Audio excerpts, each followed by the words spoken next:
Hey, bonjour tout le monde. On se retrouve à nouveau dans un épisode dans lequel je ne sais pas de quoi je vais parler, mais je vais parler parce que j'étais en train de réfléchir encore comme toujours et il y a une idée qui m'est venue en tête parce que j'étais pas censée enregistrer d'épisode là tout de suite. J'étais juste là à faire ma journée parce que je me suis fait un petit emploi du temps. Donc là, j'ai commencé à faire ce que j'avais à faire dès le matin. Et j'ai d'autres choses à faire durant la journée. Et en fait, j'étais en train de ressentir cette satisfaction de faire ce que j'ai à faire. C'est-à-dire que je me dis, ok, je fais ça tel jour et je le fais réellement. Et je suis pas en train de me perdre dans quelque chose que je n'avais pas prévu, comme par exemple le truc de base, je me perds sur internet, je me perds sur les réseaux sociaux, machin, parce que je pense qu'il y a beaucoup de gens qui vivent ce moment où tu dois faire plein de choses, tu sais que tu dois les faire, mais tu es là, tu scrolles et tout, tu es sur ton téléphone, on sait pas trop ce que tu fais, même toi tu sais pas ce que tu fais, mais tu es là sur ton téléphone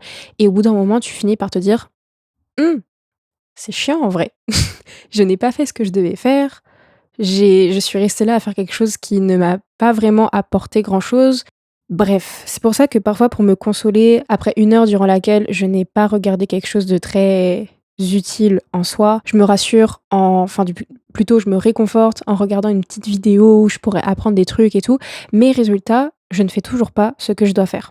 Donc c'est bien de passer du temps sur YouTube ou quoi si on aime regarder des vidéos, écouter des podcasts par exemple comme celui-ci, enfin bref. C'est bien de faire ce genre de trucs qui nous évadent un petit peu de la routine ou du moins des choses vraiment protocolaires qu'on a à faire.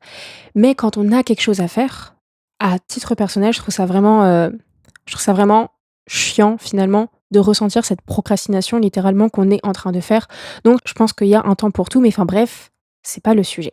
Là, j'étais en train de me dire, pendant que donc je faisais tout ce que j'avais à faire et que je ressentais cette satisfaction de ne pas m'égarer, mais de faire ce que j'ai à faire et de m'y tenir, je me suis dit, en fait, tout ce que je fais là, est-ce que je le fais parce que j'aime avoir cette routine-là ou est-ce que je le fais pour un but lointain, pour une vie que je suis en train de créer pour mon futur, patati patata, expression perdue depuis des millénaires, mais je ne sais pas pourquoi je l'ai ressortie, enfin bref. Et donc, c'est ça la question finalement aujourd'hui, c'est que quand on fait des choses, est-ce qu'on les fait sincèrement parce qu'on aime les faire, parce qu'on aime voir notre vie être comme ça, s'articuler de cette manière-là, ou est-ce qu'on le fait pour une vie extérieure à notre vie actuelle? Je m'explique un peu mieux, c'est-à-dire que là tout de suite, en tout cas c'est vraiment mon ressenti de là tout de suite, je me dis que si chaque chose que je fais dans mon quotidien est dédiée à une vie que je n'ai pas encore, faisons la liaison tout de même,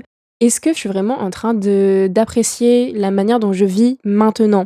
Après là, je parle d'une manière de vivre qui serait vraiment globale, c'est-à-dire que tout ce qu'on fait dans notre quotidien, par exemple se lever à telle heure, faire du journaling par exemple, je ne sais pas, ou prendre tel petit déjeuner, faire du sport, machin, machin. Est-ce que c'est fait pour nous maintenant ou est-ce que c'est seulement fait pour nous plus tard? C'est-à-dire, je vais donner un exemple pour que ce soit un peu plus clair. Je suis sincèrement en train de me demander si c'est bien, par exemple, de faire du sport dans l'optique d'avoir son corps de rêve plus tard, plutôt que de faire du sport pour là maintenant déjà commencer à être mieux dans son corps, commencer à avoir une meilleure routine, une hygiène beaucoup plus clean dans sa vie au quotidien. Parce que je pense qu'en fait, c'est pas si bien que ça que d'être là et de se dire ok, je fais ça pour plus tard. Parce qu'en fait, oui, tu le fais pour plus tard, mais là tout de suite, est-ce que tu aimes sincèrement ce que tu fais? Parce que, par exemple, il y a des gens qui n'aiment pas faire du sport, mais il y a toujours des moyens de plus apprécier quelque chose que tu n'aimes pas trop. Par exemple, il y a des exercices, tu sais que tu les détestes. Pourquoi t'infliger ça? Pourquoi ne faire que des exercices que tu détestes? Si tu aimes écouter de la musique, écoute de la musique pendant que tu fais ton sport, par exemple, où t'es là, tu prends une belle petite tenue que tu apprécies, et t'es là, tu fais des exercices qui te font du bien, et tu peux, par exemple, avoir cette image dans ta tête pendant que tu fais ton sport, du corps que tu veux atteindre, mais c'est aussi important de te rendre compte que là, maintenant, ce que tu fais là, ça te fait du bien. Parce que, petit moment personnel, j'ai commencé à plusieurs reprises parce que bon, j'ai commencé pour arrêter, j'ai recommencé pour re-arrêter, j'ai recommencé pour re-arrêter, c'est pas le sujet. Commencé à faire du sport à un moment donné. Maintenant, avec le recul, je me rends compte que je n'avais pas commencé pour les bonnes raisons. C'est-à-dire que j'étais là, je faisais du sport et j'avais parfois l'image des filles notamment qui avaient un corps que je voulais atteindre et j'avais cette image de ce corps-là sur mon corps et enfin bref, je vais pas rentrer dans les détails mais c'est un peu, ouais, tu as la vision de ce que tu veux avoir et donc tu fais ce que tu es en train de faire pour atteindre cette vision-là. Mais donc j'étais un peu trop focus sur les résultats et ça, c'est quelque chose maintenant qu'on sait bien, les résultats ne viennent pas directement. Ils viennent après des mois et des mois d'efforts, même parfois des années.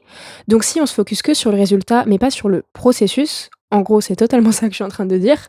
Si on se focus que sur le résultat et pas sur le processus, finalement, on perd réellement l'essence même de ce pourquoi on est en train de faire ce qu'on est en train de faire. Et donc, au fur et à mesure, j'ai compris ça. Et aujourd'hui, si je fais du sport, c'est pas pour atteindre ce corps que j'ai envie d'avoir, parce que c'est important déjà, notamment concernant le sport, d'aimer son corps actuellement et de ne pas chercher à totalement le transformer, mais de juste chercher à l'améliorer, à se sentir mieux dans son corps, à se sentir en meilleure santé.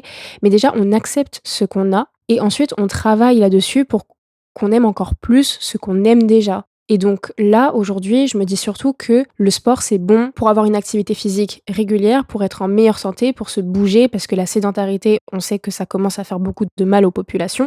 Bref, c'est important de se bouger au quotidien finalement. Et ça s'applique, je pense, à beaucoup de choses dans nos vies. Est-ce que on est vraiment en train de vivre de la manière dont on vit parce que on y retrouve quelque chose là maintenant, ou est-ce qu'on est trop tourné vers le futur et que donc on fait ce qu'on est en train de faire pour les mauvaises raisons? Parce que si par exemple tu te lèves à 5 heures du matin alors que t'es fatigué, hein, tu les cernes là en dessous des yeux, t'es fatigué, mais tu te dis: «Ah plus tard, je vais être» je sais pas ce que tu vas être, mais bref, je vais avoir la vie de rêve, je vais réussir à faire tout ce que j'ai envie de faire, machin. Alors que 5 heures du matin, ça te convient pas. Pourquoi se lever à 5 heures du matin?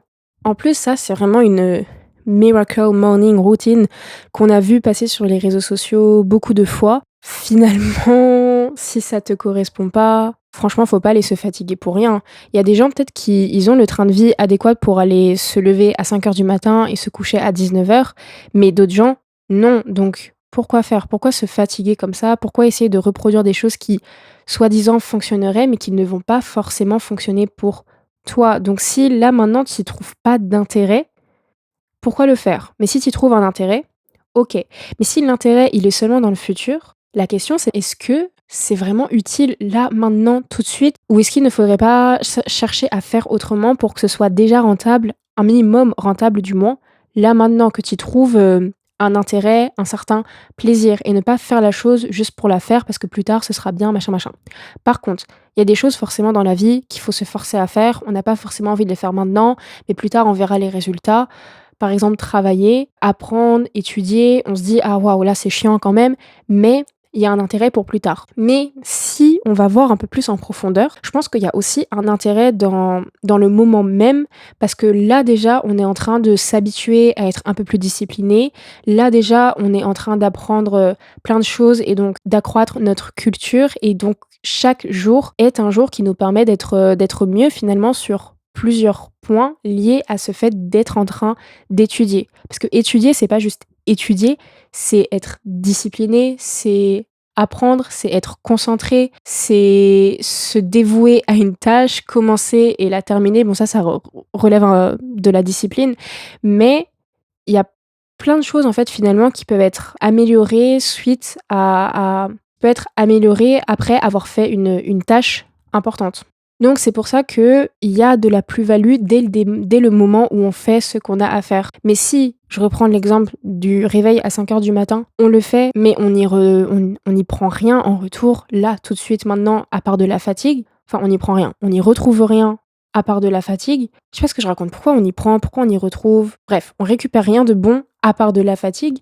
À quoi ça sert? Vraiment, à quoi ça sert? En plus, si on est trop fatigué pour lire, pour écrire, pour faire du sport ou je ne sais quoi, ça sert à rien. Vraiment, dans l'absolu, ça sert à rien. Après, ça, il y a débat, mais pour le moment, en tout cas, je trouve que ça sert à rien. Autant se lever, par exemple, à 7, 8 heures. Il y a des heures, bon, ça, c'est personnel, je trouve que c'est abusé. Mais 7, 8 heures, si tu trouves un intérêt à te lever à ces heures-là, autant te lever là parce que OK, à 5 heures, ta journée sera plus longue, mais ta journée, ça se trouve, sera plus fatigante aussi. Donc autant faire les choses efficacement plutôt que mettre du temps à les faire parce que tu es trop fatigué, parce que tu n'as pas l'énergie nécessaire. Il faut savoir optimiser son temps peut-être, mais il faut aussi savoir optimiser son énergie, je pense, pour vraiment faire ce qu'on a à faire de la manière la plus qualitative possible. Parce que si on les fait juste pour les faire parce que plus tard on verrait, une plus-value, mais qu'aujourd'hui on n'y voit aucun intérêt, on est peut-être en train de sacrifier ces moments là maintenant desquels on pourrait profiter parce que je pense pas que ce soit une bonne chose que de se dire: «Je travaille là maintenant et je profiterai plus tard». Je pense que c'est bien de profiter dès maintenant, de profiter de ce qu'on a déjà maintenant pour ensuite profiter d'encore plus parce qu'aujourd'hui on aura commencé à travailler, mais tout en profitant. En plus, c'est mieux de travailler quand on aime travailler. Enfin, je trouve en tout cas. Bref, voilà, c'était tout.